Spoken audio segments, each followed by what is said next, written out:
Today is a very sad day. It's a somber day. Today is a day of mourning, which is why I'm wearing all black. And what we're mourning is the loss of this guitar, the beautiful Novo Series J, because I will be getting rid of this guitar. So if you haven't seen the original video where I discussed this guitar in great detail and how I initially felt about it, I'll link it up here.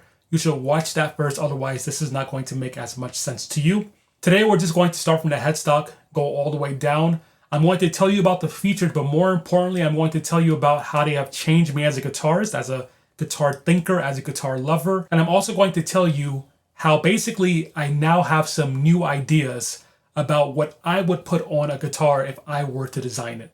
And I learned a lot of that from this guitar. And then at the very end, we're going to talk about why I have to get rid of it.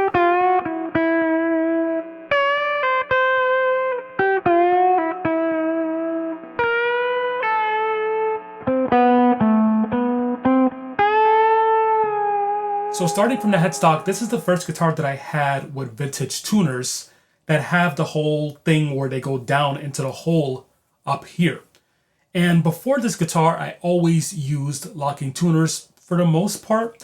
And I realized that I don't actually need locking tuners on a guitar. Of course, locking tuners will save you time if you don't have a guitar with this design. But I now personally feel that if you have a guitar with this type of post where you can put the string down inside of it, this is almost as fast as a locking tuner. And if you want a guitar with that vintage look, these tuners might even be better than locking tuners. So in terms of tuner choices, this has won me over for the traditional tuner designs. In terms of the headstock itself, I've always loved the idea of oversized headstocks.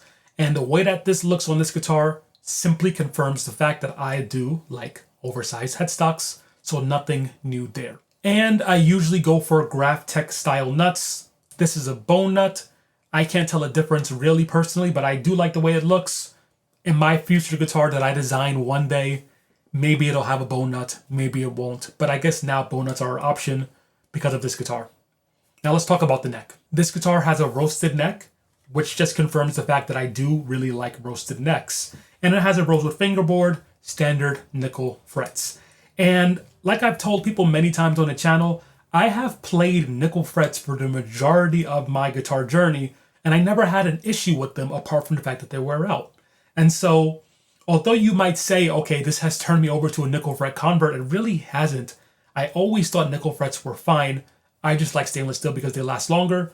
This has not changed my opinion about that. Even though these frets are absolutely perfect and they have no flaws, I still would go with stainless steel frets on my future guitar. Now, the biggest lesson I got from this guitar came from the body itself. I already knew I liked offsets, and that's because I first bought this guitar back here, my D'Angelico Bob Ware Premier Signature model. That has an offset design, and I really love that. And this, of course, has an offset design, and I really love this. But the one thing, and this is a big thing, that this guitar taught me about my preference for bodies is that I really enjoy having as large a body as possible. So again, the Bob Ware, this is an offset model, and so the body is bigger than like a standard Strat because it's offset. Offsets are generally bigger. But this guitar is even bigger in terms of its size. We look side by side, it's very clear.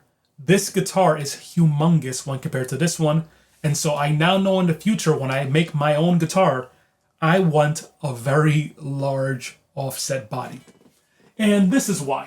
If you're a fairly large person, you're a little bit taller than average, your arms are a little bit longer than average, and you have an offset guitar and you have a big body, you can just rest comfortably on the guitar. And they talk about this type of thing a lot with archtop guitars and different archtop bodies.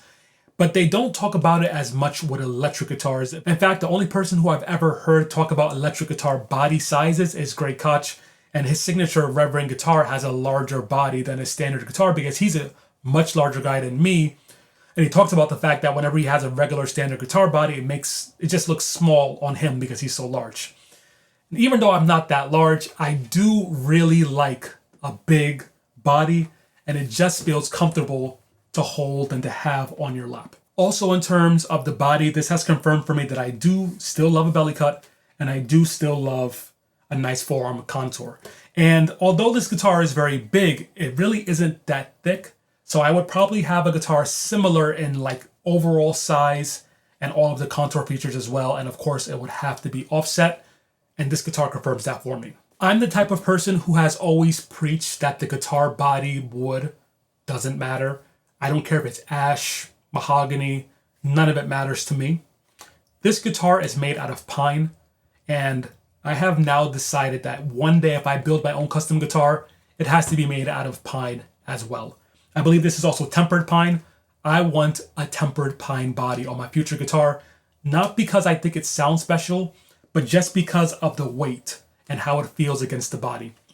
I really like how soft this wood is, and it just really feels good when I'm holding it. And although I don't believe that is going to impact the tone, or at least I should say I don't care if it impacts the tone, I do like how it feels. I do like how it makes the guitar ring. So again, that dream fantasy signature model guitar that I might build for myself one day, it'll have a roasted neck, it will have a tempered pine body, and I also like this paint job. Just like the body feels good against my body, I like how the paint job feels. I like that it just falls away very quickly because it's very thin.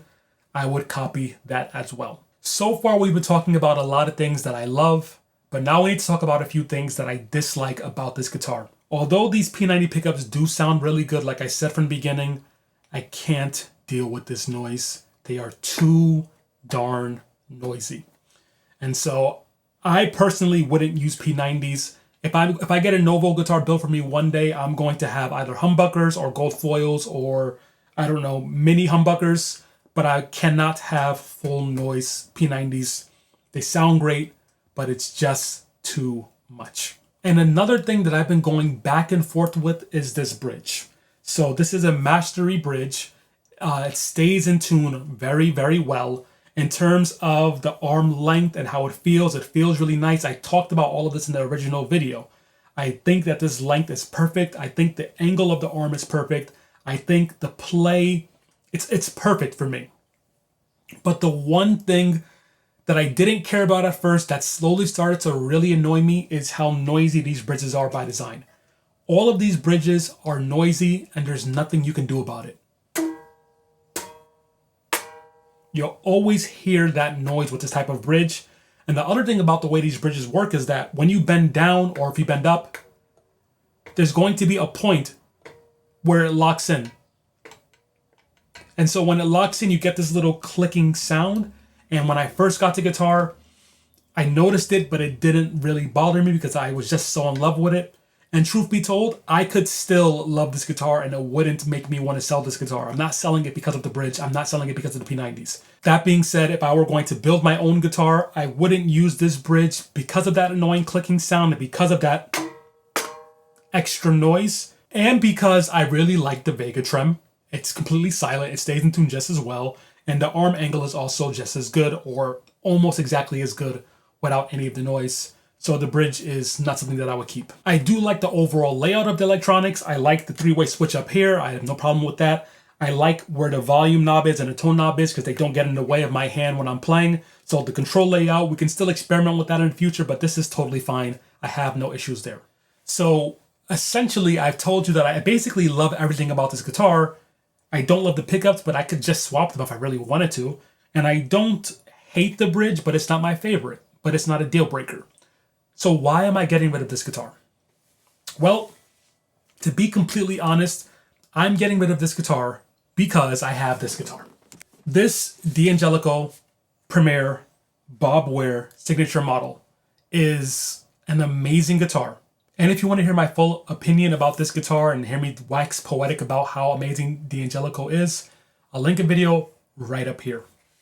I got this guitar for, I think, $800, something like that, with tax. And this guitar was like $4,000 with tax. This guitar was less than 1/4 of the price. I like the pickups more. I like the bridge more. I like the offset body.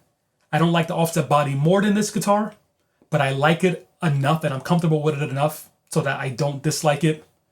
I like the neck joint on this guitar more. And so when you add all of those things up, it's hard for me to justify keeping this guitar when this guitar does everything this guitar does and more. It just, in my opinion, doesn't feel as nice. But we're not talking about a 4 times increase. I don't love this guitar 4 times more than I love this guitar. And as a result, I cannot justify keeping this. I just can't. That's just me talking right now as someone in a financial situation that's not great, to be completely honest. One day, when I'm in a better financial situation, I would absolutely love to build my own custom Novo guitar.